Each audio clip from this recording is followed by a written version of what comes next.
దేవుని యొక్క వాక్యాన్ని మనం కొద్ది నిమిషాలు ధ్యానం చేద్దాం. చూడండి, కొరింథీయులకు రాసినటువంటి మొదటి పత్రిక 1వ అధ్యాయము. కొరింథీయులకు రాసినటువంటి మొదటి పత్రిక 1వ అధ్యాయము 26వ వచనాన్ని దయచేసి అందరం కలిసి చదువుదామా? 26, 27 చదువుదాం అందరూ. సహోదరులారా, మిమ్మల్ని పిలిచిన పిలుపును చూడుడి. మీలో లోకరీతిని జ్ఞానులైనను గనులైనను గొప్ప వంశపు వారైనను అనేకులు పిలవబడలేదు, కానీ ఏ శరీరియో దేవుని ఎదుట అతిశయింపబడుకున్నట్లు జ్ఞానులను సిగ్గుపరచుటకు లోకములో నుండి వెర్రివారిని దేవుడు ఏర్పరచుకుని ఉన్నాడు. బలవంతులైన వారిని సిగ్గుపరచుటకు లోకములో బలహీనులైన వారిని దేవుడు ఏర్పరచుకుని ఉన్నాడు. ఎన్నికైన వారిని వ్యర్థము చేయుటకు లోకములోను నీచులైన వారిని, తృణీకరింపబడిన వారిని, ఎన్నిక లేని వారిని దేవుడు ఏర్పరచుకుని ఉన్నాడు. చదవబడినటువంటి వాక్య భాగములో అపోస్తలుడైనటువంటి పౌలు గారు సంఘానికి చెప్తా ఒక మాట చెప్పాడు. ఇదిగో, ప్రభు పిలిచినటువంటి పిలుపుని మీరు చూడాలి. ఎందుకంటే మనము జ్ఞానవంతులమని, తెలివి కలిగిన వారమని, బుద్ధి కలిగిన వారమని, వివేకము కలిగిన వారమని, చదువుకున్న వారమని దేవుడు చూసి మనల్ని పిలవలేదు. మనల్ని పిలిచినటువంటి పిలుపును ఒక్కసారి మీరు ఆలోచించాలని ఆ దైవజనుడు ఆ సంఘానికి హెచ్చరిక చేశాడు. కొరింథీ పత్రిక మీరు ఇంటికి వెళ్ళిన తర్వాత చదువుకోనండి, జాగ్రత్తగా కూర్చొని చదువుకుంటే అందులో చాలా విషయాలు మనకి అర్థమవుతూ ఉంటాయి. అపోస్తలుడైనటువంటి పౌలు గారు మరి ఎక్కువగా బాధపడి కన్నీళ్లు పెట్టుకున్నటువంటి సంఘం ఏదైనా ఉందంటే అది కొరింథీ సంఘమే.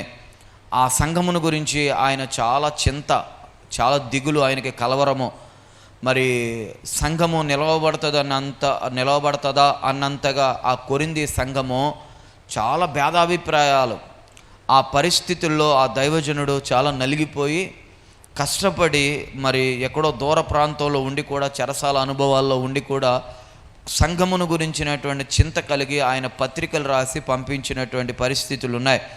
అయితే ఈయన గురించినటువంటి మాట ఏంటంటే, పౌలు గారిని వీరు విమర్శించారు, చాలా తృణీకరించారు. పౌలు గారి యొక్క వాక్యాలని వారు సంఘం ఏం చేసిందంటే చాలా తక్కువగా చిన్న చూపుగా చూసి పౌలు గారిని మానసికంగా చాలా బాధ పెట్టారు వారు.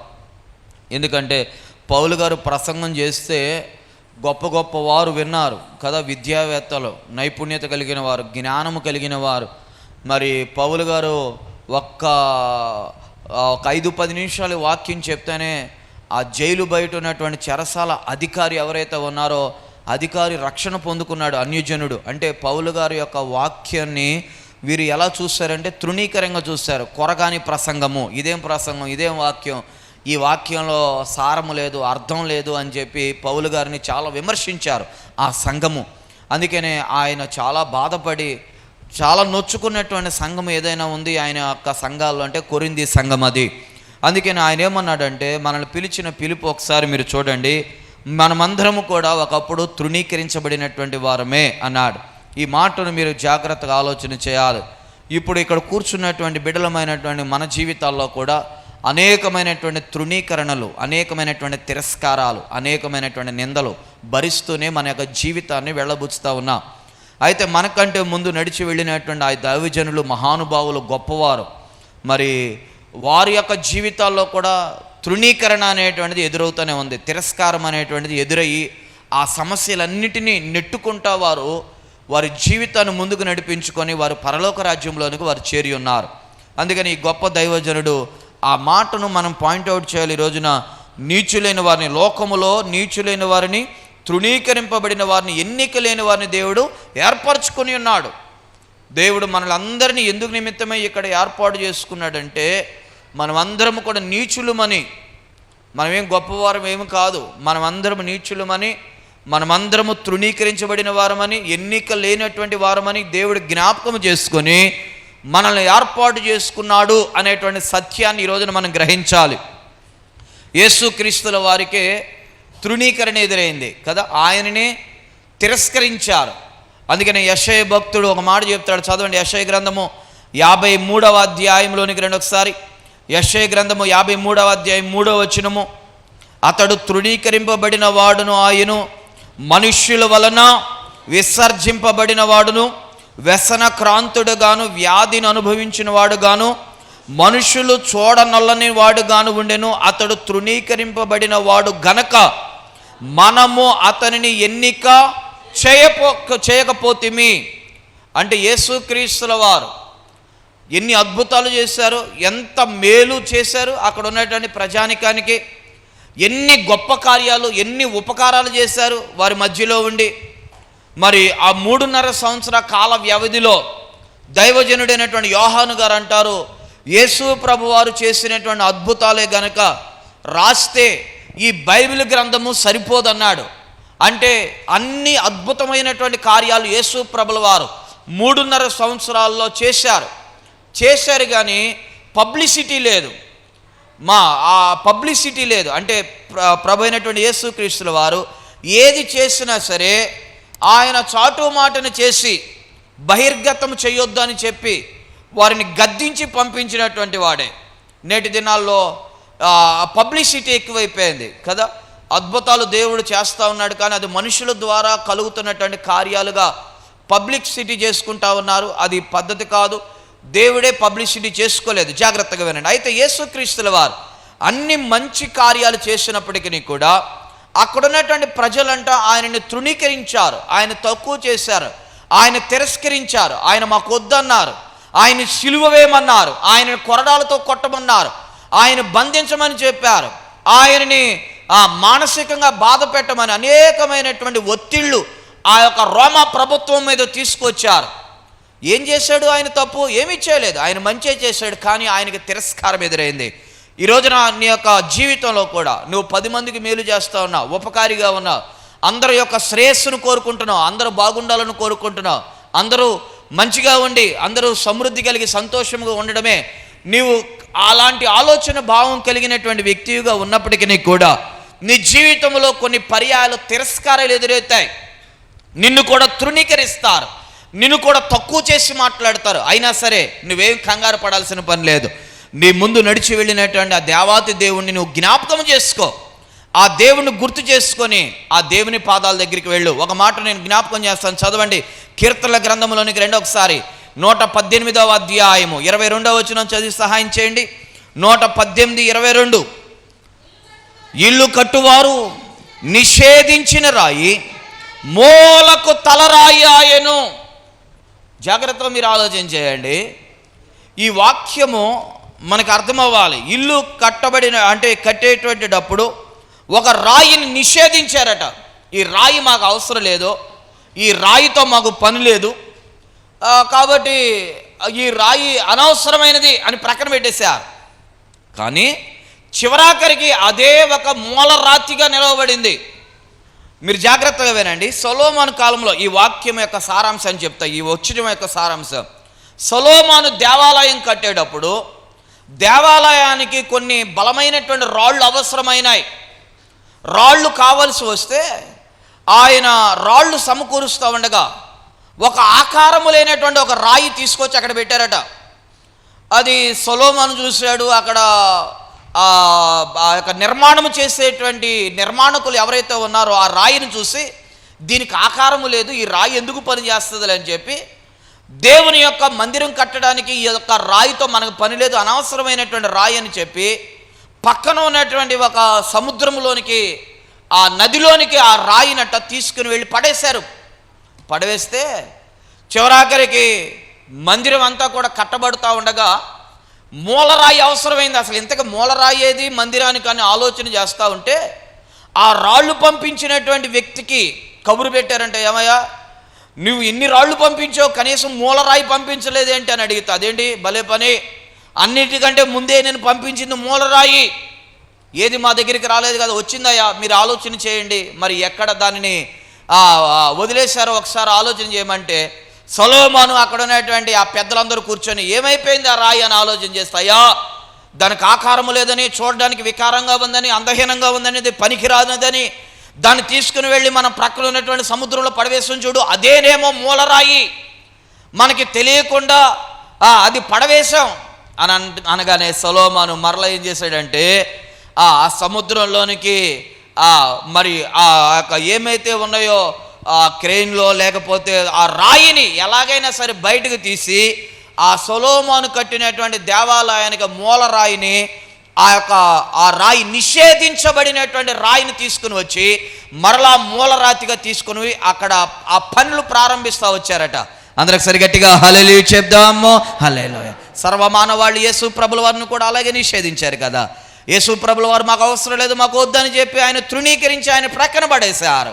కానీ ఇప్పుడు సర్వమానవాళికి ఆధారమైనటువంటి వాడు ఎవరు? ఆయనే మార్గము, ఆయనే సత్యము, ఆయనే జీవమై ఉన్నాడు. ఆయన ద్వారానే పరలోక రాజ్యమై ఉంది. కాబట్టి నిషేధించబడినటువంటి రాయి అదే మూలకు తలరాయి. కాబట్టి నీ జీవితంలో కూడా, నీ కుటుంబంలో కూడా ఒకవేళ నువ్వు తిరస్కారము నొందుతున్నటువంటి వ్యక్తివైతే నిన్ను వద్దనుకుంటున్నారా? లేకపోతే నువ్వు లేకపోతే బాగుంటుంది అనుకుంటున్నారా? లేకపోతే నీకు ఎన్ని తిరస్కారాలు ఎదురవుతున్నాయో సమాజంలో, నీ కుటుంబంలో, నీ యొక్క అయిన వారి మధ్యలో, నీ సొంత వారి మధ్యలో, ఇరుగు పొరుగు వారి మధ్యలో, నీ తోబుట్టువుల మధ్యలో ఎన్ని తిరస్కారాలు ఎదురవుతున్నాయో నాకైతే తెలియదు. కానీ తిరస్కరిస్తున్నటువంటి వారికి నీవిప్పుడు ప్రజెంట్ అవసరం లేదేమో, కానీ ఆ రాబోయేటువంటి దినాల్లో నీవే ఒక మూలరాయిగా ఉండబోతా ఉన్నావు. ఆ మూలరాతిని దేవుడు నీ ద్వారానే అనగా నీవే వారికి దిక్కవబోతా ఉన్నావు. ఇప్పుడు ఒకవేళ చీకటి రాత్రులు గడుపుతూ ఉండొచ్చు, ఇప్పుడు నీ అవసరం ఆ వ్యక్తులకు లేకపోయి ఉండొచ్చు. ఇప్పుడు ప్రజెంట్ నీ జీవితంలో అంతా కూడా అయోమయం, గందరగోళం, ఏంటి ఈ పరిస్థితులు అనేటువంటి ఒక భావన, ఒక ఆలోచన నీ హృదయంలో కలుగుతూ ఉండొచ్చు. అయితే దేవుని యొక్క వాక్యం సెలవిస్తూ ఉంది, నిషేధించబడినటువంటి రాయి మరలా అది మూలకు తలరాయిగా మార్చబడుతుంది.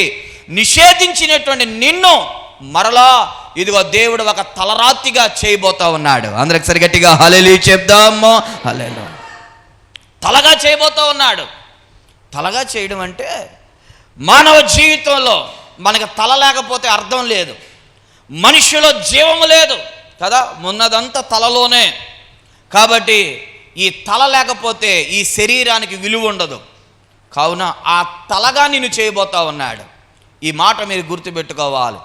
బైబిల్ గ్రంథంలో కొన్ని విషయాలను జ్ఞాపకం చేస్తాను, జాగ్రత్తగా మీరు చూడండి, చదవండి. దానియేలు గ్రంథము 2వ అధ్యాయంలోనికి రండి. దానియేలు గ్రంథము 2వ అధ్యాయము, త్వరగా తీయండి. దానియేలు గ్రంథము 2వ అధ్యాయము 2వ వచనం చదవండి. మొదటి వచనం కానీ చదవండి. నెబుకద్నెజరు తన ఏలుబడి యందు 2వ సంవత్సరమున కలలు కనెను. అందును గురించి ఆయన మనస్సు కలతపడగా ఆయనకు నిద్ర పట్టకుండెను. కాగా రాజు తాను కనిన కలలను తనకు తెలియజెప్పుటకై శకున గాండ్రను, గారడి విద్య గలవారిని, మాంత్రికులను, కల్దీయులను పిలువనంపుడని ఆజ్ఞగా వారు వచ్చి రాజు సముఖమున నిలిచిరి. రాజుగారికి ఒక కల వచ్చింది. కల వస్తే ఆ కలభావము చెప్పడం ఎవరి వల్ల కావట్లేదు. అక్కడ ఉన్నటువంటి మాంత్రికుల్ని, శకునగాండ్రని, విద్యావేత్తల్ని, జ్ఞానవంతులందరినీ పిలిచాడు, కానీ దానియేలుని పిలవలేదు. దానియేలు గురించి తెలియదా రాజుగారికి? అంటే దానియేలు గురించి తెలుసు. 1వ అధ్యాయము 20వ వచనం చదవండి. ఇప్పుడు రాజు వీరి యొద్ద విచారణ చేయగా జ్ఞాన వివేకముల సంబంధమైన ప్రతి విషయములో వీరు తన రాజ్యమందంతట నుండి శకునగాండ్ర కంటెను, గారడి విద్య గల వారందరికంటేను 10 అంతలు శ్రేష్ఠులని తెలియబడెను. ఈ దానియేలు, ఆ దానియేలు గురించి రాజుకు తెలుసు. ఇక్కడ ఉన్నటువంటి వారందరిలో కల్లా కూడా 10 అంతలు శ్రేష్టమైనటువంటి జ్ఞానము కలిగిన వాడని, కలభావము చెప్పడానికి దానియేలుని మర్చిపోయాడు రాజుగారు. అందరికి ఇన్విటేషన్ అందింది, జ్ఞానం కలిగిన వారందరికీ ఇన్విటేషన్ అందింది, దానియేలుకి ఇన్విటేషన్ అందలేదు. అక్కడ మనకేమర్థం అవుతుందో చెప్పనా? దానియేలును తృణీకరించాడు రాజు. మన రాజ్యంలోనే ఉన్నారు కదా, మన వాళ్ళలోనే ఉన్నారు కదా, మన మధ్యలోనే ఉన్నారు కదా, వీళ్ళు చెప్తారులే. అడిగారు, అయ్యా నీకు ఇన్విటేషన్ వచ్చిందా? నాకు రాలేదయ్యా. అరే నీకు రాలేదా? సరేలే అని చెప్పి ఇన్విటేషన్ వచ్చిన వాళ్ళందరూ వెళ్ళారు, కానీ ఎవరి వలన కాలేదు. చివరాఖరికి మరలా వారి వలన కాకపోతే రాజుగారికి మనశ్శాంతి లేదు, నెమ్మది లేదు, నిద్ర పట్టట్లేదు, చాలా కలతగా ఉన్నాడు. ఏం చేయాలో అర్థం కావట్లా. అప్పుడు అర్థమైపోయింది, నేను నిషేధించినటువంటి ఒక రాయి ఉంది, నేను తృణీకరించి ప్రక్కన పెట్టినటువంటి దానియేలు అనేటువంటి ఒక రాయి ఉంది. ఆ రాయిని జ్ఞాపకం చేసుకున్నాడు. వెంటనే దానియేలుని పిలవండిరా. ఇప్పుడు దానియేలు తృణీకరించబడిన వాడైనప్పటికీ కూడా చివరాఖరికి ఆ కలభావాన్ని చెప్పడానికి దానియేలు వల్లే అయ్యింది తప్ప అక్కడ ఉన్నటువంటి వారి వల్ల ఎవరి వలన కాలేదు. అందరికి సరి గట్టిగా హల్లెలూయా చెప్దాము. రాజు మర్చిపోయాడు దానియేలుకి కబురు పెట్టడం. రాజుకి గుర్తులేడు దానియేలు. ఒకవేళ గుర్తున్నా ఆయన్ని పిలిచేదేంట్లే, ఆయనకి చెప్పేదేంట్లే, ఆయనకంటే చదువుకున్నవారు బోళ్ళంతమంది ఉన్నారులే, ఆయనతో మాకు సంబంధం ఏంట్లే, ఆయనకే ఇవ్వాలంటే ఇన్విటేషను అనేటువంటి భావన ఒకవేళ ఆ రాజు యొక్క మనసులో ఉండాలి. దానియేలు ఏం బాధపడలా. సృష్టికర్త దేవుడు చూస్తూ ఉన్నాడు. అంతా దేవునికి తెలుసు. దేవుడు ఎప్పుడు హెచ్చించాలో, ఎప్పుడు గణపరచాలో, ఎవరి మధ్యలో ఆయన నిలవబెట్టాలో దేవునికి తెలుసు. కాబట్టి ఒకవేళ నీ జీవితంలో కూడా నీ ఇంటి ప్రక్క దాకా ఇన్విటేషన్ వచ్చింది, నీకు రాలా, నీ బంధువులే, నీ రక్త సంబంధికులే వాళ్ళు అందరికీ ఇచ్చి నిన్ను మర్చిపోయారు, నీ ఫీలింగ్ ఎలా ఉంటుంది? అరే, నేను ఎంత తృణీకరంగా, ఎంత తక్కువగా, ఎంత చులకనగా వారి మధ్యలో ఉన్నానా, ఎందుకే నా జీవితం అనుకోవాలి నువ్వు కదా. అందరికీ చెప్తా ఉన్నారే, నాకు ఒక్కడికి నా బిడ్డలకి చెప్తే అది ఎంత బాగుండు, అది ఎంత నాకు కూడా సంతోషం అని కొన్నిసార్లు మన ఆలోచనలు అలా మారిపోతూ ఉంటాయి. ఏదేమైనప్పటికీ కూడా మనుషుల యొక్క జ్ఞాపకంలో నువ్వు ఉన్నా లేకపోయినా ప్రభు అయినటువంటి యేసుక్రీస్తుల వారి యొక్క జ్ఞాపకంలో నిత్యము నీవు ఉంటావు. ఆయన మర్చిపోయే దేవుడు కాదు, ఆయన దాటి వెళ్ళిపోయే దేవుడు కాదు. ఆయన నిన్ను నన్ను కూడా తృణీకరించి ప్రక్కన పడేసేటువంటి వాడు ఎంత మాత్రం కూడా కానే కాదు. అందరికి సరి గట్టిగా హల్లెలూయా చెప్దాము. హల్లెలూయా. దైవజనంగమా, దానియేలును మరలా ఆ యొక్క రాజు పిలిచాడు. అయ్యా దానియేలు, నాకు ఒక కల వచ్చింది చెప్పు. అప్పుడు దానియేలు ఏమనాలి? అదే మనమైతే ఏమంటాం, అందరిని పిలుచుకున్నావుగా, వాళ్ళు ఏం చెప్పలేదా, నేను చెప్పను అనాలి. కానీ దానియేలు అలాంటి మనస్తత్వం కలిగిన వాడు కాదు. అందరిని పిలిచి అందరి యొక్క మాటలు విని ఇక వారి వల్ల కాకపోతే ఆ దానియేలుకి ఇన్విటేషన్ ఇచ్చిన వెంటనే వచ్చాడు. దేవునిని బట్టి తను తగ్గించుకున్నాడు, ఓర్చుకున్నాడు, సహించుకున్నాడు. అదే మనమైతే ఎలా ఉంటాం? నేను రానని చెప్పండి, అవసరమైతే ఆ రాజునే రమ్మని ఇంటికి కదా. కొన్నిసార్లు మన మాటలు ఎలా ఉంటాయి? నేను రాను, నేను చేయను, నా వల్ల అవదు. చేయగలిగిన పనులు కూడా తృణీకరించబడినప్పటికీ కూడా దానియేలుకు కబురు పెట్టగానే వెంటనే దానియేలు పరుగున వచ్చాడు రాజు దగ్గరికి. దేవుని పని ఇది. కాబట్టి దైవజనాంగమా, ప్రతి పనిలో తిరస్కారం ఉంటుంది, ప్రతి పనిలో తృణీకరణ ఉంటుంది, ప్రతి కుటుంబంలో ఆ తృణీకరణ తత్వం అనేటువంటిది మనుషుల మధ్యలో కనబడుతూనే ఉంటుంది. అయితే కృంగిపోవాల్సిన పని లేదు, బలహీనపడాల్సినటువంటి పని లేదు. దేవునికి తెలుసు ఎప్పుడు నిన్ను ఘనపరచాలో, హెచ్చించాలో, బలపరచాలో, ఎక్కడ వాడుకోవాలో దేవునికి తెలుసు. నేను ఎప్పుడు ఒకటే అనుకుంటాను, ఏ ప్రజల మధ్యలో అయితే మనము తక్కువ చేసి చులకనగా ఆ యొక్క స్థితిలో చూడబడ్డామో ఆ ప్రజల మధ్యలోనే దేవుడు మరలా మనల్ని తల ఎత్తుగా చేస్తాడు. సమరయ స్త్రీ ఉంది, తృణీకరించబడింది, ఊరు బయటకు పోమన్నారు, అందరూ బయటికి వెళ్ళిపోయింది, యేసుక్రీస్తుల వారిని కలుసుకుంది. ఆ ఊరిలో మరలా తల ఎత్తుకునేటువంటి స్థితిని దేవుడు కలుగు చేశాడు. కాబట్టి ఈ రోజున ఆ గొప్ప కృప ఆ సమరయ స్త్రీకినే కాదు, మనకినే కూడా అటువంటి గొప్ప ఆధిక్యతను ఇవ్వతో ఉన్నాడు, ఇస్తా ఉన్నాడు కూడా ఈ రోజుకిని. జాగ్రత్త, మీరు వినండి. బైబిల్ గ్రంథంలో ఇంకా కొన్ని విషయాలు మీకు ధ్యానంలోనే తీసుకుని వస్తాను. లేయా ఉంది.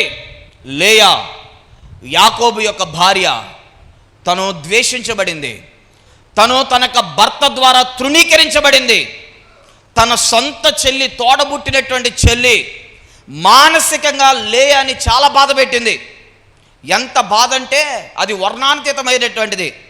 నీకు కళ్ళు కనిపించో, నీవు సరిగా లేవు, నువ్వు అందంగా లేవు, అందహీనంగా ఉన్నావు, అసలు నీ రూపు బాగోదు, నీ ప్రవర్తన ఇలాగ చాలా రకాలుగా పాపం టార్చర్ చేసేది రాహేలు లేయాని. ఎలా అయితే పెళ్ళైనా సరే తన భర్త తను ప్రేమించట్లేదు, తన భర్త తన ఎడల ప్రేమగా ఉండట్లేదు. లేయా చాలా బాధపడిపోయింది. అయ్యా, నేను అందరి చేత తృణీకరించబడతా ఉన్నాను అని చెప్పి ప్రార్థన చేసుకుంటే దేవుడు, కృపగలిగిన దేవుడు, ఆమె యొక్క గర్భాన్ని తెరిచి లేయా ద్వేషించబడుట యెహోవా చూచెను గనక ఆమె గర్భాన్ని దేవుడు తెరిచాడు. అందరికి సరి గట్టిగా హల్లెలూయా చెప్దాము. నీవు తృణీకరించబడేటువంటి పరిస్థితి వచ్చిందంటే ఎవరు చూస్తున్నారంటే దేవుడు చూస్తూ ఉన్నాడు. మనందరికీ కూడా తృణీకరణ అవసరం. నువ్వు ఒక వ్యక్తి చేత తృణీకరించబడతా ఉంటే దేవుడు నిన్ను చూస్తూ ఉన్నాడు. దేవుడు మనల్ని చూడాలి. దేవుడు చూస్తేనే మనకు ఆశీర్వాదం.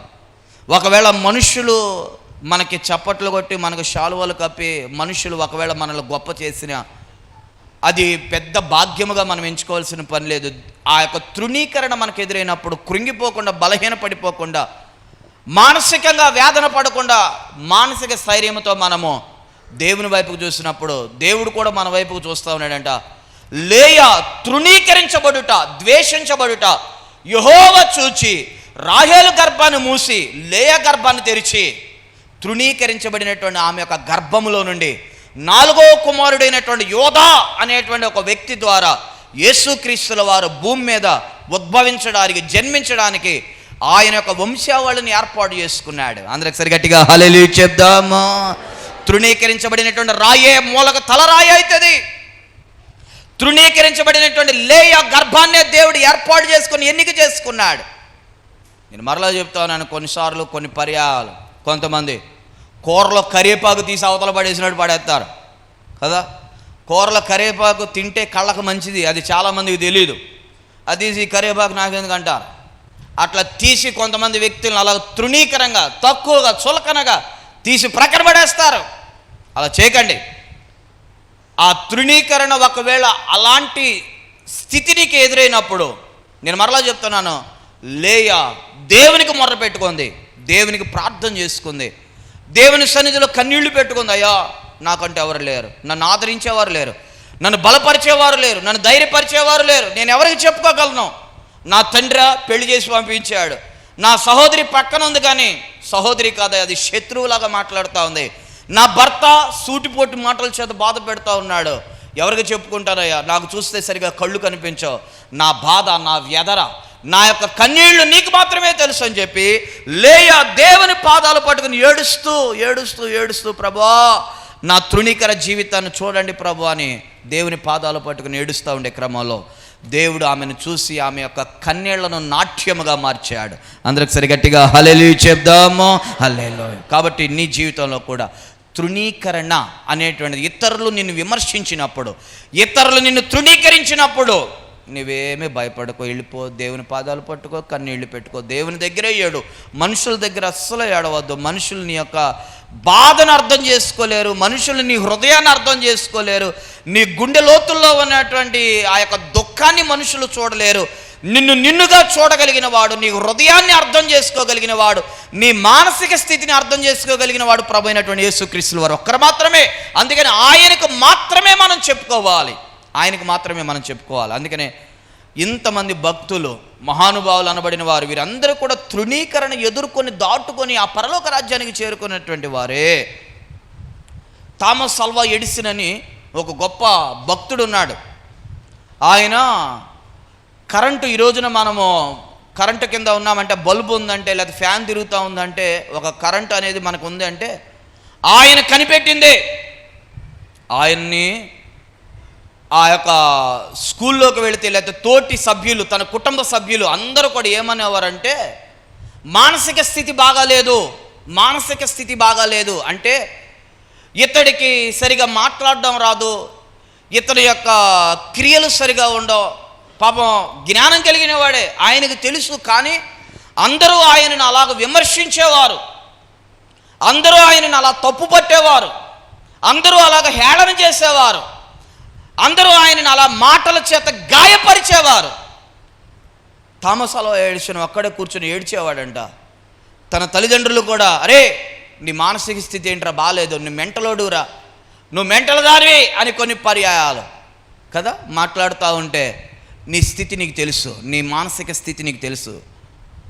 ఆ సమయంలో థామస్ అల్వా ఎడిసన్ అనేటువంటి ఆ యొక్క మహానుభావుడు ఒక మూల కూర్చొని ఏడుస్తూ ఉన్నాడు. ప్రభువా ఏంటయ్యా నా పరిస్థితి, అందరూ నన్ను తృణీకరిస్తూ ఉన్నారు, అందరూ నన్ను తృణీకరిస్తున్నారు. చదువుకున్నాడు, ఆలోచన వచ్చింది, దేవుడు ఒక ఆలోచన ఇచ్చాడు, గొప్పగా ఒక లైట్ కనిపించాడు, ఒక బల్బు కనిపెట్టాడు, కరెంటును కనిపెట్టాడు. ఈ రోజున నువ్వు ఫ్యాన్ కింద కూర్చున్నా, లైట్ కింద కూర్చున్నా, ఏసీ వేసుకొని చక్కగా నువ్వు ఇంట్లో ఉంటున్నా, కరెంటు లేకపోతే ఈ రోజుకి మన యొక్క పరిస్థితులు ఎలా ఉండేవో మీరు అర్థం చేసుకోనండి. మరి ఆ రోజున బల్బు కనిపెట్టినటువంటి వ్యక్తి యొక్క జీవితంలో కూడా తిరస్కారం ఎదురైంది. ఆ తిరస్కరించబడిన వాడే సర్వ మానవాళికి ఈ రోజున కరెంటును కనిపెట్టి, ఇదిగోరా నేను కూడా తిరస్కరించబడినటువంటి వ్యక్తినే, నేను కరెంటును కనిపెట్టాను అంటే నేను తిరస్కరించబడ్డాను, కానీ దేవుడు నన్ను తిరస్కరించలేదు, ఆయన యొక్క ప్రణాళికలో నేనున్నాను అని చెప్పి ఒక గొప్ప పనిని పూనుకొనడానికి ఆ కృప కలిగిన దేవుడు సహాయం చేశాడు ఆయనకి. అందులో ఒకసారి గట్టిగా హల్లెలూయా చెప్దాము. హల్లెలూయా. జాగ్రత్తగా మీరు వినండి. ఇంకో మాట నేను చెప్తాను. మీ అందరూ తెలుసు బిల్ గేట్స్. ఆయన ప్రపంచంలోనే గొప్ప వ్యక్తి. ఒక రోజున అసలు ఆయనకి చదువు లేదని, అసలు చదవలేడని, ఆయనకి జ్ఞానం లేదని, విద్యా బుద్ధులు అబ్బవని, వీడిని చదివించిన అనవసరం, వీడు దేనికి పనికిరాడు, వీడిని చదివించేదానికంటే ఏదైనా పనిలో పంపిస్తే కనీసం ఒక 10 రూపాయలన్నా తీసుకొని వస్తాడని వాళ్ళ తల్లిదండ్రులు అంటూ ఉండేవారట. ఈ రోజున నీ చేతిలో ల్యాప్టాప్ ఉందంటే, సాఫ్ట్వేర్ ఉందంటే, లేకపోతే ప్రపంచానికి అనేక మందికి ఉద్యోగ అవకాశాలు కల్పించి, ఏది ఆ బిల్ గేట్సే తృణీకరించబడిన వాడే. ప్రపంచంలోనే కోటీశ్వరుల్లో టాప్ 10లో ఆయన 2వ స్థానంలోనూ 3వ స్థానంలో ఆయన ఉన్నాడు. అంటే ప్రపంచం అంటే ఎన్ని కోట్ల మంది ఉన్నారు, ఎన్ని కోట్ల మంది ప్రజల మధ్యలో ఆయన ఆ స్థితిలోనికి వెళ్ళాడు. మీరు ఆలోచన చేయండి. తల్లిదండ్రులు కూడా వద్దన్నారు, చదవద్దురా నువ్వు మానే, నీకు మార్కులు రావట్లా, మానేసి ఏదైనా పనికెళ్ళు అన్నారు. తల్లిదండ్రులు కూడా ఆయన్ని బాధ పెట్టారు. కానీ దేవుని వైపు చూశాడు. ప్రభా, నాకు జ్ఞానం ఇవ్వండి, నాకు తెలివి ఇవ్వండి. ఏ తల్లిదండ్రులు అయితే నన్ను తృణీకరిస్తా ఉన్నారో ఆ తల్లిదండ్రులు చప్పట్లు కొట్టేంత స్థితిలోనికి నన్ను హెచ్చించండి అని దేవుని పాదాల దగ్గర కన్నీళ్లు పెట్టుకున్నాడు. దైవజనాంగమా, ఈ రోజున కుటుంబాల్లో నిలిచినటువంటి మీరు బిడలుగా మీ తల్లిదండ్రులు ఒకవేళ మీ మానసిక స్థితిని అర్థం చేసుకోకపోయి ఉండొచ్చు, బహుశా లేక నీ భర్త నిన్ను అర్థం చేసుకోపోయి ఉండొచ్చు, నీ భార్య నిన్ను అర్థం చేసుకోపోయి ఉండొచ్చు. కానీ నిన్ను అర్థం చేసుకోగలిగినటువంటి వాడు దేవుడు. నువ్వు తృణీకరించబడినటువంటి వ్యక్తివైతే ఈ మహానుభావులైనటువంటి వారిని ఆదర్శంగా తీసుకుని వెళ్ళండి. ఇది ఆ రోజున విలియం కేరీ నిండు సభలో, విలియం కేరీ అనేటువంటి దైవజనుడు కదా, ఆయన ఎంత గొప్ప దైవజనుడు మీకు తెలియదు ఏం కాదు, చెప్పాల్సిన పని లేదు. నిండు సభ, దాదాపుగా ఒక 3000 మంది కూర్చొని అంత పెద్ద సభలో విలియం కేరీ గారిని ఒక వ్యక్తి మైక్ పట్టుకొని, మైక్ ఆయన చేతుల నుంచి లాగి, వీడు చెప్పులు కుట్టుకునేవాడు, చెప్పులు అమ్ముకునేవాడు, ఆ రోడ్డు ప్రక్కన కూర్చొని వీడికి మైక్ ఎందుకు అని చెప్పి మైక్ చేతుల నుంచి లాగేసుకున్నారు విలియం కేరీ గారిది. ఎంత తృణీకరణ, కళ్ళంట నీళ్లు కారిపోయినాయి ఆయనకి. ఏం చేయాలో ఏం మాట్లాడాలో అర్థం కాలేదు విలియం కేరీ గారికి. దేవుని వైపు చూశాడు. ఏ విలియం కేరీ గారిని నిండు సభలో అవమానించి ఆయన తృణీకరించారో ఆ సభ మధ్యలోనే దేవుడు ఒక ఆశీర్వాదకరమైనటువంటి స్థితిలో నిలవబెట్టాడు. అందరికి సరిగట్టిగా హల్లెలూయా చెప్దామా? ఇలా చెప్పుకుంటూ వెళితే బోళ్ళంత మంది తగులుతారు మనకి కదా. డాక్టర్ బిఆర్ అంబేద్కర్ గారు, మీకు తెలియదు ఏముంది, ఆయన స్కూల్లోకి వెళితే ఆయన కూర్చునేటువంటి ఆ స్థలం ఏదైతే ఉందో ఆ బెంచ్లో ఆయన వస్తున్నాడంటే అందరూ కూడా మా ప్రక్కనొద్దు అని ఆయన్ని తృణీకరిస్తే ఆయన మట్టి నేల మీద కూర్చొని, అంటే అక్కడ ఉన్నటువంటి మాస్టర్ ఆయన తృణీకరించాడు, స్టూడెంట్స్ ఆయన తృణీకరించాడు. బయట కూర్చొని ఆ కిటికీల్లో నుండి చూసి ఆయన బోర్డు మీద మాస్టర్ గారు రాసేది ఆ బయట ఉండి రాసుకొని ఆయన చక్కగా చదువుకున్నాడు. అందరి చేత తృణీకరించబడి కనీసం ఆయన మంచినీళ్ళు తాగడానికి కూడా అవకాశం ఉన్నా సరే ఆ మంచినీళ్ళు కుండను ముట్టుకుంటే, ఆ గ్లాసును ముట్టుకుంటే ఎక్కడ అపవిత్రమైపోతుందో అని చెప్పి వారందరూ ఆయనని వెలివేశారు. అయినా సరే అతడు నిలబడి ఆయన చదువుకున్నాడు. ఈ రోజున రాజ్యాంగం ఉందంటే, ఈ రోజున కోర్టుల్లో రాజ్యాంగం నడుస్తూ ఉంది అంటే, రాజ్య పరిపాలన జరుగుతూ ఉందంటే, మంత్రులు ప్రధానమంత్రులు పరిపాలన చేస్తూ ఉన్నారంటే, నాయకులు ఏలుబడి చేస్తూ ఉన్నారంటే, ఆ రోజున తృణీకరించబడినటువంటి డాక్టర్ బిఆర్ అంబేద్కర్ గారే ఆయనే రాజ్యాంగ నిర్మాతగా ఉన్నాడు. ఆయన ఆ రాజ్యాంగాన్ని రాశాడు. ఇలాగ చెప్పుకుంటూ వెళ్తే చాలామంది ఉన్నారు. కాబట్టి ఈ రోజున నీ జీవితంలో ఎందుకు నువ్వు స్ఫూర్తి పొందకూడదు? ఎందుకు నీవు డేలా పడిపోవాలి? ఎందుకు నీరసిల్లిపోవాలి? ఎందుకు సమస్యలిపోవాలి? ఎందుకు బలహీన పడిపోవాలి? వారిని లేవనెత్తినటువంటి దేవుడు నిన్నెందుకు లేవనెత్తడు? వారి ఎడల కృప చూపినటువంటి దేవుడు నీ ఎడల ఎందుకు కృప చూపించడు? వారి నీకంటే ఎక్కువగా తృణీకరించబడ్డారు. నీకు ఇంట్లోనే తృణీకరణ ఎదురవుతా ఉంటే వాళ్ళకు వీధుల్లో తృణీకరణ ఎదురైంది. వారు వెళ్ళిన ప్రతి స్థలములో వారికి తృణీకరణ ఎదురైంది. అయినా సరే వారు ప్రభువును బట్టి ధైర్యం తెచ్చుకున్నారు. అందరికి సరిగట్టిగా హల్లెలూయా చెప్దాము. తృణీకరించబడినటువంటి వారే మూలరాయి అయిపోయారు. వారే ఒక ఆధారముగా నిలవబడిపోయారు. కాబట్టి భయపడొద్దు.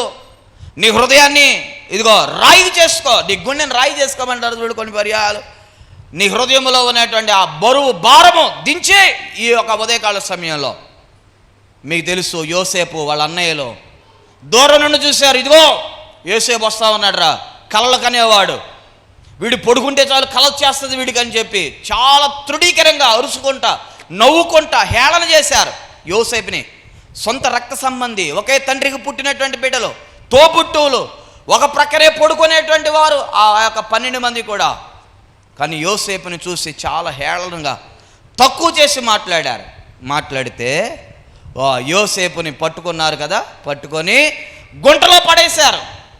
గుంటలో పడేసి పాపం అప్పటికి అరుస్తూ ఉన్నాడు, అయ్యా అన్నా నన్ను పైకి లేవనెత్తండిరా, నన్ను గుంటలో పడవేయద్దు, పడవేసినా ఒకవేళ నన్ను పైకి తీయండి అని చెప్పి పాపం ఏడుస్తూ ఉన్నాడు. ఏడ్చినా కనికరించలేదు వాళ్ళ అన్నయ్యలు. అంత కఠినమైనటువంటి మనస్తత్వాలు కలిగిన వారు. తీసి ఆ ప్రక్కన ఉన్నటువంటి ఆ యొక్క ఫిలిస్తీన్లకి, ఆ తర్వాత ఐగుప్తులోనికి వెళ్ళిపోవడం, అదంతా మనకు తెలిసినటువంటి స్టోరీయే. ఏ తమ్ముడినైతే వద్దనుకున్నారో, ఏ తమ్ముడినైతే తృణీకరించి గుంటలో పడేశారో, ఒక రోజున ఈ అన్నయ్యలు ఎవరైతే పడేశారో వాళ్ళకి ఆహారం లేదు, తినడానికి తిండి లేదు, వారికి త్రాగడానికి సరైనటువంటి మంచినీళ్ళు లేవు, వాళ్ళ కడుపులు కాలిపోతూ ఉన్నాయి, వాళ్ళ పశువులు చచ్చిపోతూ ఉన్నాయి. వీళ్ళకి ఒకరు చెప్పారు, అయ్యా ఐగుప్తులో ఆహారం దొరుకుతుందంట. బయలుదేరారు ఐగుప్తుకి. ఐగుప్తులు ఎవరున్నారు? యోసేపు ఉన్నాడు. యోసేపు ఎలా ఉన్నాడు? ఐగుప్తులో చెరసాలలో లేడు, ఆయన బందీగా లేడు, ఏదో చిన్న చితగా పని చేసుకునేవాళ్ళలాగా లేడు. ఐగుప్తులో ఎలాంటి పరిస్థితిలో ఉన్నాడంటే, ఇదిగో యోసేపు రాజ్య పరిపాలన చేస్తూ ఉన్నాడు, ఐగుప్తు అంతటిని ఏలతా ఉన్నాడు. ఐగుప్తు యొక్క ఫరో చేతి క్రింద, ఇదిగో ఫరో యొక్క మాట తర్వాత ఇగో యోసేపు మాటే శాసనముగా మార్చబడింది. ఆ స్థితిలో ఉండిపోయాడు. ఇప్పుడు అన్నయ్యలు వచ్చారు, అరే తృణీకరించారు కదా, నన్ను వద్దనుకున్నారు కదా, కుటుంబ సభ్యుల్లో ఒకటిగా వద్దన్నారు కదా, నన్ను గుంటలో పడేశారు కదా, నన్ను ప్రక్కన పెట్టేశారు కదా, అమ్మేశారు కదా, ఏ ముఖం పెట్టుకొని వచ్చారా అని యోసేపు మాట్లాడలేదు. తృణీకరించబడినటువంటి ఆ యోసేపే చివరికి అన్నయ్యలకు అన్నం పెట్టేంత పరిస్థితిలోనికి వచ్చాడు. అందరికి సరి గట్టిగా హల్లెలూయా చెప్దాము. అక్కడ యోసేపు లేకపోతే వాళ్ళ అన్నయ్యలు చచ్చిపోయేవాళ్ళే. వాళ్ళ అన్నయ్యలు వచ్చాయా, కొంచెం ఆహారం ఉంటే పెట్టరా, మాకు తినడానికి నీ కూడా దిక్కు లేదు, కడుపు మాడిపోతుందయ్యా, చాలా రోజులైంది తిని, పిల్లలు చూస్తే చిన్న పిల్లలరా, పశువులు చచ్చిపోతూ ఉన్నాయి. ఎరా తృణీకరించారు కదా, వద్దన్నారు కదా, త్రోసేశారు కదా, మా కుటుంబంలో సభ్యుడిగా వద్దని చెప్పారు కదా, నా బట్టలు చించి వేశారు కదా, నన్ను కొట్టారు కదా, గాయపరిచారు కదా అని చెప్పి యోసేపు మనసులో పెట్టుకొని అన్నయ్యలని తృణీకరించి మరలా వెనక్కి పంపించలేదు. కానీ ఆ తృణీకరించబడినటువంటి యోసేపే వాళ్ళందరికీ కూడా ఒక ఆధారం అయిపోయాడు. ఈరోజు నేను మరలా చెప్తా ఉన్నాను, ఇప్పుడు పరిస్థితి నీది గడ్డు పరిస్థితి ఉండొచ్చు, తినడానికి నీ దగ్గర సరిగా లేకపోవచ్చు, చేతిలో సరైనటువంటి ధన సమృద్ధి నీకు లేకపోయి ఉండొచ్చు, ఒకవేళ నీ దగ్గర సరైనటువంటి స్థితి లేదని, స్తోమత లేదని నీకైన వారు తోబుట్టువులు, రక్త సంబంధికులు నిన్ను దూరం పెట్టి తృణీకరంగా నీతో మాట్లాడి ఉండొచ్చు. బహుశా నేను మరలా చెప్తా ఉన్నాను, యోసేపుకి అదే పరిస్థితి ఎదురైంది. ఎవరైతే తృణీకరించారో వాళ్ళు ఏమనుకున్నారంటే, మా జీవితం ఇలాగే ఉంటుంది, మేము ఇలాగే ఉంటాం, మా స్థితి ఇంతకంటే బాగుంటుంది అనుకున్నారు. కానీ దేవుడు చూస్తూ ఉన్నాడు, ఆకాశం అంతా కనులేసుకొని తృణీకరించబడినటువంటి వారి యొక్క మొరను వింటూ ఉన్నాడు. అదే కదా, విరిగి నలిగినటువంటి మనసులను దేవుడు అలక్ష్యం చేసేవాడు కాదు. అలా తృణీకరించబడి వేదనతో రోదనతో కన్నీళ్లు పెట్టుకొని చేసేటువంటి ప్రార్థనలు దేవుడు నిర్లక్ష్యం చేసేవాడు కాదు. ఆ ప్రార్థనలకు దేవుడు త్వరితగతిన స్పందిస్తాడు, ఆ ప్రార్థనలకు త్వరితగతిన దేవుడు జవాబిస్తాడు. ఇప్పుడు మీరు ఆలోచన చేయండి, తృణీకరించబడినటువంటి పరిస్థితి నీ జీవితంలో కూడా ఉంటే యేసు ప్రభువు వారు ఒక మాట చెప్పారు, పగ తీర్చుకున్నట్టు నా పని, నీ పని కాదు, పగ ఆయనే తీర్చుకోవాలి, ఆయనకు అవకాశం ఇవ్వాలి. యోసేపు పగ తీర్చుకోలేదు, అవకాశం ఇచ్చాడు, వదిలేశాడు. అందుకనే యోసేపు యొక్క అన్నయ్యలందరూ కూడా వచ్చి, అయ్యా కొంచెం ఆహారం ఉంటే పెట్టరా, ఆకలేస్తుందనేంత స్థితిలోనికి వచ్చేసారు. ఈరోజు నీ జీవితంలో కూడా అలాంటి పరిస్థితుల్లోనికి దేవుడు నిన్ను తీసుకొని రాబోతూ ఉన్నాడు. నువ్వు రాబోయేటువంటి దినాల్లో ఒక ఉన్నతమైనటువంటి స్థితిలోనికి హెచ్చించబడబోతూ ఉన్నావు. రాబోయేటువంటి దినాల్లో నిన్ను వద్దు కాదు అనుకుని వెళ్ళిపోయిన వారు మరలా తిరిగి నీ దగ్గర దేవుడే తీసుకొని రాబోతా ఉన్నాడు. అందరూ సరి గట్టిగా హల్లెలూయా చెప్దాము. ప్రస్తుతానికి నువ్వు చిన్నోడు కావచ్చు, చిన్నదానివి కావచ్చు, ఒకవేళ నువ్వు తక్కువ స్థితి కావచ్చు, నువ్వు ఏ పరిస్థితిలో ఉన్నా సరే, నువ్వు నమ్ము దేవుని యొక్క మాటల్ని. రేపటి దినం అంటే నీది కాదు, అది దేవుని చేతిలో పెట్టు. దేవుడు నిన్ను ఆశీర్వదిస్తాడు, దేవుడు నిన్ను గొప్ప చేస్తాడు, దేవుడు నిన్ను హెచ్చిస్తాడు. యోసేపు దగ్గరికి వాళ్ళ అన్నయ్యలు ఏ రోజు అనుకోలేదు, మేము వెళ్ళి మా తమ్ముడి దగ్గరికి వెళ్ళి సాష్టాంగ పడతామనుకోలేదు, మా తమ్ముడి దగ్గర ఒక ముద్ద అడిగి తీసుకుని మేము తింటామని అనుకోలేదు. కానీ ఆ స్థితిలోనికి దేవుడే వారిని తీసుకుని వచ్చాడు. తృణీకరించబడినటువంటి యోసేపు యొక్క జీవితం అది. కాబట్టి ఈరోజున నీ జీవితంలో కూడా అలాంటి పరిస్థితి. దావీదు తన యొక్క తండ్రి చేత తృణీకరించబడ్డాడు కదా. సమూయేలు అడుగుతా ఉన్నాడు, అయ్యా నీకు ఎంతమంది కుమారులు? అందరిని తీసుకొచ్చాడు. కడసరి వాడైనటువంటి దావీదుని మర్చిపోయాడు వాళ్ళ నాన్న. ఆయనకే పుట్టాడు, దావీదు గుర్తులేడు వాళ్ళ నాన్నకి. పిల్లలు గుర్తు లేకుండా ఉంటారా తల్లిదండ్రులకి? వాళ్ళు నిద్రలో కూడా కలవరిస్తారు పిల్లల్ని. అలాంటిది దావీదు యొక్క తండ్రి దావీదుని మర్చిపోయాడు. సమూయేలు అడుగుతా ఉన్నాడు, అయ్యా ఇంకెవరు లేరా అంటే, అయ్యా అమ్మ మర్చిపోయానయ్యా, ఒకడున్నాడయ్యా. ఎక్కడున్నాడు వాడు? గొర్రెలు మేపడానికి అరణ్యాల్లోనికి పోయాడు, పిలవండి. తండ్రి మర్చిపోయాడు అంటే అక్కడ మనకేమర్థం అవుతా ఉంది? తండ్రికే గుర్తులేడు. తండ్రే ఆయన్ని మర్చిపోయి తృణీకరించి ప్రక్కన పెట్టేశాడు. తృణీకరించబడినటువంటి దావీదు ఆ యొక్క మూలకు తలరాయి అయిపోయాడు, అభిషేకించబడ్డాడు. 40 సంవత్సరాలు దివ్యమైనటువంటి పరిపాలన చేశాడు. ఏ దావీదునైతే తృణీకరించి వద్దనుకొని వెళ్ళిపోయారో, ఒక రోజున దావీదు ఇదిగో అదుల్లాము గుహలోనికి వెళ్ళినప్పుడు దావీదు దగ్గరికి ఒక్కొక్కరుగా చేర్చబడ్డారు. అందరూ తన యొక్క బంధువులు వచ్చారు, తన స్నేహితులు వచ్చారు, తన తండ్రి వచ్చాడు, తన తోబుట్టువులు వచ్చారు. ఎంత గొప్ప ఆశ్చర్యకరమైనటువంటి విషయమో. ఇప్పుడు ప్రస్తుతము నీ పరిస్థితి బాగలేదు, నీకు తెలుసు. అది ప్రస్తుతాన్ని చూడబాకు, భవిష్యత్తును చూడు. నీ భవిష్యత్తు దేవుని చేతిలో ఉంది. నీ ప్రణాళికలు దేవుని చేతిలో పెట్టు. దేవుడు నిన్ను అద్భుతకరమైన రీతిగా ఆశీర్వదిస్తాడు. దావీదుని వద్దనుకొని వెళ్ళిపోయినటువంటి వారందరూ కూడా మరలా తిరిగి దావీదు దగ్గరికి వచ్చారు. యోసేపును వద్దనుకున్న వారు తిరిగి యోసేపు దగ్గరికి వచ్చారు. యేసు ప్రభుల వారిని వద్దని సిలువ వేసినటువంటి వారు మరలా యేసు ప్రభుల వారి దగ్గరికి వచ్చి రక్షణ పొందుకొని ఆయన ద్వారా నిత్య జీవంలోనికి వెళుతూ ఉన్నారు. లేయాను వద్దనుకొని ద్వేషించినటువంటి వారు చివరాఖరికి లేయా గర్భంలో నుండి ప్రభు అయినటువంటి యేసు క్రీస్తుల వారు ఉద్భవించారు. చివరికి ఒక మాట నేను జ్ఞాపకం చేసి ముగిస్తాను. చదవండి లూకాసు వార్త 6వ అధ్యాయంలోకి రండి. లూకాసు వార్త 6వ అధ్యాయము 22వ వచనం చదవండి. చదవండి. మనుషులు మిమ్మల్ని ద్వేషించి వెలివేసి నిందించి మీ పేరు చెడ్డదని కొట్టివేయినప్పుడు చూడండి, మీరు ధన్యులు. ఆ దినమందు అది మీరు సంతోషించి గంతులు వేయుడి. ఇదిగో మీ ఫలము పరలోకమందు గొప్పదయ్యుండెను. అందరూ సరి గట్టిగా హల్లెలూయా చెప్దాము. మనుషులు ఒకవేళ మీ పేరు చెడ్డదని చెప్తే, చిచి ఆ పేరు తలవబాకండి, ఆ పేరు ఎత్తితేనే మాకు కంపరం పుడతా ఉంది, ఆ పేరే మాకు ఇష్టం లేదు అని కొన్ని పర్యాయాలు కొంతమంది అంటూ ఉంటారు.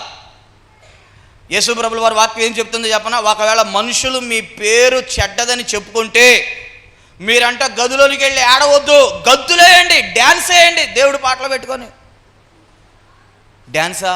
మేము ఎప్పుడు వేయలేదండి, మాకు ఎప్పుడు కుదరదండి, మాకు తెలియదండి డ్యాన్స్ అండి. అది కాదు నేను చెప్పేది, జాగ్రత్తగానండి. దావీదు ఒక రోజున దేవుని దగ్గర చక్కగా నాట్యమాడాడంటే, చేతులెత్తి ప్రభుని స్తుతించాడు, ప్రభుని కనపరిచాడు, ప్రభుని ఆరాధించాడు. కాబట్టి నీ పేరు చెడ్డదని ఒకవేళ 10 మంది నోట్లో నువ్వు నానుతున్నా సరే, 10 మంది నీ గురించి తక్కువగా మాట్లాడుకుంటున్నా సరే, నువ్వేంటో నీకు తెలుసు, నీ దేవునికి తెలుసు. మనుషులే, వారి నాలుకలు ఎటుపడితే అటు మాట్లాడతాయి కదా. ఇప్పుడు మంచోడు అంటాడు, రేపు చెడ్డోడు అంటాడు. కాబట్టి మనుషుల మాటలను పట్టించుకుంటే ఒక్క అడుగు కూడా నువ్వు ముందుకు వెళ్ళావు. నువ్వు చూడవలసిందల్లా కూడా ఒకటే, మందసం అనేటువంటి దేవుని వైపుకు మాత్రమే చూడాలి. అందుకని మనుషులు మీ పేరు చెడ్డదని చెప్పుకుంటున్న ప్రతిసారి కూడా మీకు వినబడితే మీరేం చేయాలో చెప్పనా? నవ్వాలి, సంతోషించాలి, గంతులు వేయాలి, ఆనందించాలి. మనకి ఎప్పుడు ఆనందం వస్తుంది? చెప్పనా? మన గురించి ఎవరైనా గొప్పగా చెప్పుకుంటే మనకు ఆనందం వస్తుంది. మన గురించి ఎవరైనా మంచిగా అబ్బా పలానోడ్రా ఆడి వల్ల నేను ఇలా ఉన్నాను అనేటువంటి మాట వింటున్నప్పుడల్లా కూడా అబ్బా నువ్వు ఎక్కలేనంత ఎత్తైనటువంటి స్థితిలోకి వెళ్ళిపోతావు, ఆ కొమ్మ మీదకి వెళ్ళిపోతావు నువ్వు. ఆ దించలేని చాలా పర్యాయాలు వాళ్ళని నిచ్చెనలు వేసుకొని ఇక వాళ్ళని ఎట్ట కూడా జాగ్రత్తగా దింపాలి. ఒక్కొక్కసారి అయ్యా నీ పాట బాగుంది అని అంటే, అబ్బో లేదు ఈరోజు నీ పాట సరిగా కుదరలేదు, పాట సరిగా పాడలేదంటే, ఆ పాట నేను ఎందుకు పాడలేదు, ఆడికి సరిగా అర్థం కాలేదు అనుకుంటా. నేనేమంటానో చెప్పనా? నీ పాట బాగాలేదన్నప్పుడు నువ్వు స్తోత్రాలు చెప్పు దేవునికి. ఒకవేళ ప్రార్థన సరిగా చేయలేకపోయావయ్యా అని అంటే ఓకే మంచిది, మరలా ప్రార్థన నేర్చుకుంటాననేటువంటి ధ్యాస ఆలోచన భావం కలిగి నువ్వు ఇంట్లోకి వెళ్ళి చక్కగా ప్రభుని స్తుతించు. నేను మరలా చెప్తా ఉన్నాను, మనుష్య కుమారుని నిమిత్తమే, దేవుని యొక్క నామము నిమిత్తమై, దేవుని పనిలో నువ్వు ఉండి, అంటే దేవుని యొక్క పరిచర్యలో నువ్వు ఉండి ఒకవేళ నీకు నిందలు, అవమానాలు, తిరస్కారాలు, తృణీకరణలు ఎదురవుతూ ఉంటే నువ్వేం చేయాలో చెప్పనా? చక్కగా గంతులు వేయాలి, ఆనందించాలి. మీరు ఇలా అవుతూ ఉంటేనంట మీరు ధన్యులు. అబ్బా ధన్యత ఏంటి? ఆ పరలోక రాజ్యములోనంట మన ఫలాలు అధికమవుతూ ఉన్నాయి. పరలోక రాజ్యంలో మన ఫలాలు ఏమవుతున్నాయి? అధికమవుతూ ఉన్నాయి. దేవుని దగ్గర మన యొక్క బహుమానాలు పెరుగుతూ ఉన్నాయి, బహుమతులు పెరుగుతూ ఉన్నాయి. ఇక్కడ భూమి మీద ఒక బహుమతి ఇచ్చి ఆ 10 రోజులు గుర్తుపెట్టుకొని ఆ బహుమతిని మరలా మనం జాగ్రత్త పరుచుకోలేని పరిస్థితి. ఒక బహుమతికే కొన్నిసార్లు మనకి కాళ్ళు ఆగవు.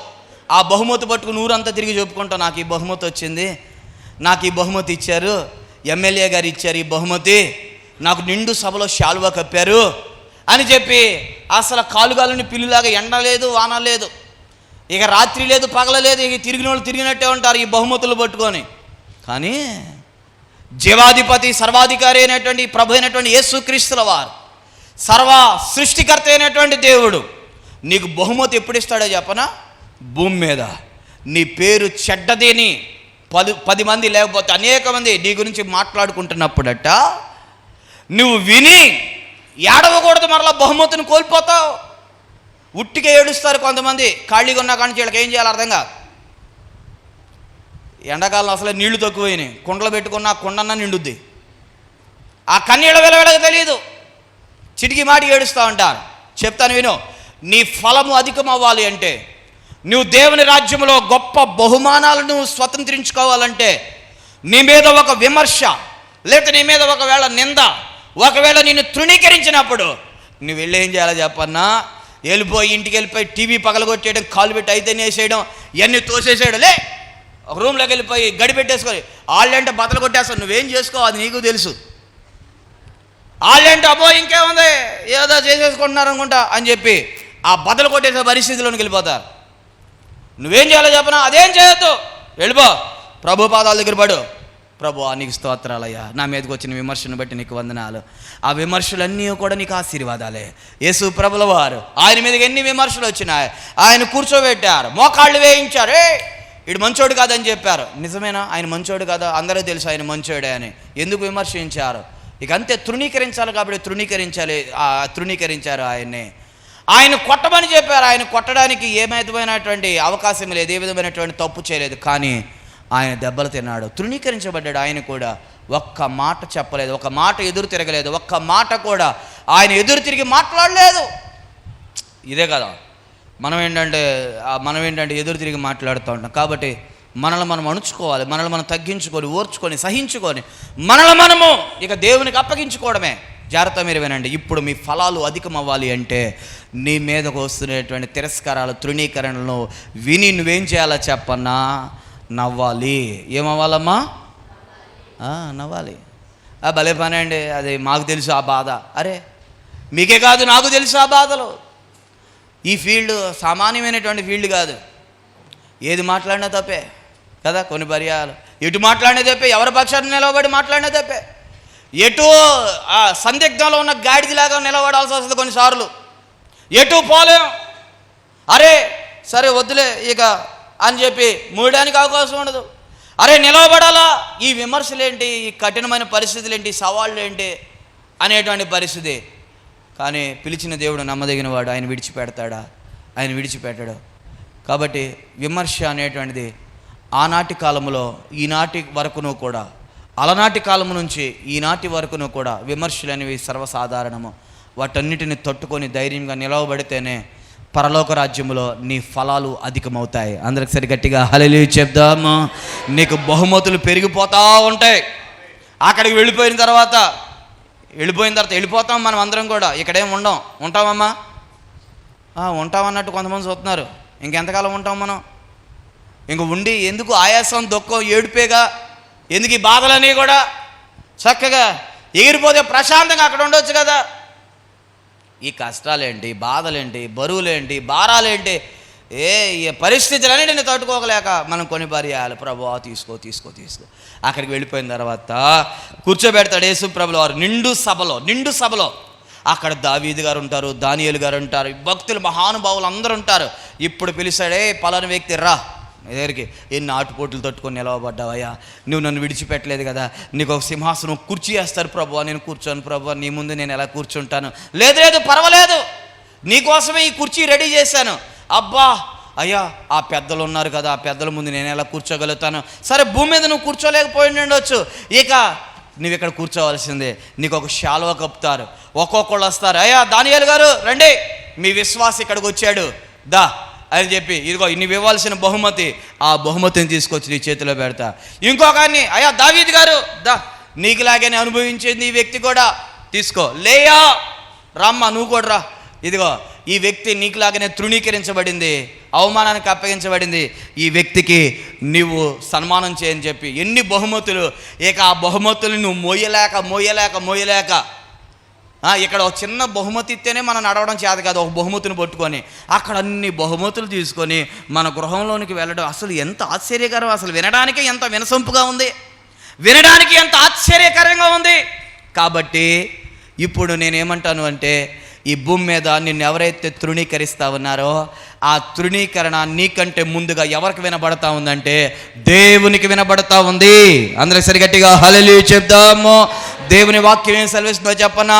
4 గోడల మధ్యలో కూర్చొని మాట్లాడుకునేటువంటి ప్రతి మాట అంట దేవుడు వింటాడు. ముందు నీ చెవిని పడే దానికంటే ముందుగా ఆ దేవుని చెవిని పడుతుంది. ఇది నువ్వు గ్రహించాలి. అందుకనే విమర్శ చేయకూడదు, తృణీకరించకూడదు ఎవరిని కూడా. అమ్మో దేవుడు వింటా ఉన్నాడు, వాళ్ళని ఏంటో ఏదో చేయాలనుకుంటావు, నీ కళ్ళ ముందే వాళ్ళు మహావృక్షంలాగా ఎదిగిపోతారు, నువ్వేంటో అరణ్యములో ఒక తుమ్మ చెట్టులాగా ఎండిపోతావు. నువ్వెవరైతే ఎవరినైతే అణిచివేయాలనుకుంటావో వాళ్ళేంటో పచ్చగా వికసిస్తూ ఉంటారు, మనమేంటో అణగారిపోతాం, తక్కువ చేయబడతాం. కాబట్టి మనం నేర్చుకోవాల్సింది ఈ రోజున తృణీకరించడము అనేటువంటిది ఆపి, తృణీకరించబడుతున్నటువంటి మనస్థితిని గమనించుకొని ఆ తృణీకరణలో ఒకవేళ మన మీదకు వస్తూ ఉంటే ప్రభుని స్తుతించి మన యొక్క ఆత్మీయ జీవితంలో మన జీవన విధాన శైలిని ఒక్కసారి మార్చుకొని మనము ముందుకు కొనసాగేటువంటి బిడ్డలంగా ఉందుము గాక. ప్రకటనలు చెప్పండి, ఏమని చెప్తారు? తృణీకరించవద్దని చెప్పండి. ఎవరిని కూడా తృణీకరించవద్దు. ఆ తృణీకరణ చాలా ఘోరమైనది. అదే ఆ తృణీకరణ నీ దగ్గరికి వస్తే నీకెంత పెయిన్, నీకెంత బరువు, నీకెంత మానసిక ఒత్తిడి. కాబట్టి మనం ఎవరిని తృణీకరించాల్సిన పని లేదు. ఎవరి పని వాళ్ళదే, మన పని మనదే. ఎవరి జీవితాలు ఎవరి కుటుంబాలు, ఎవరి పరిస్థితులు వాళ్ళకు ఉన్నాయి.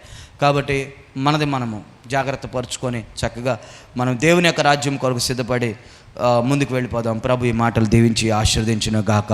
ఆమేన్.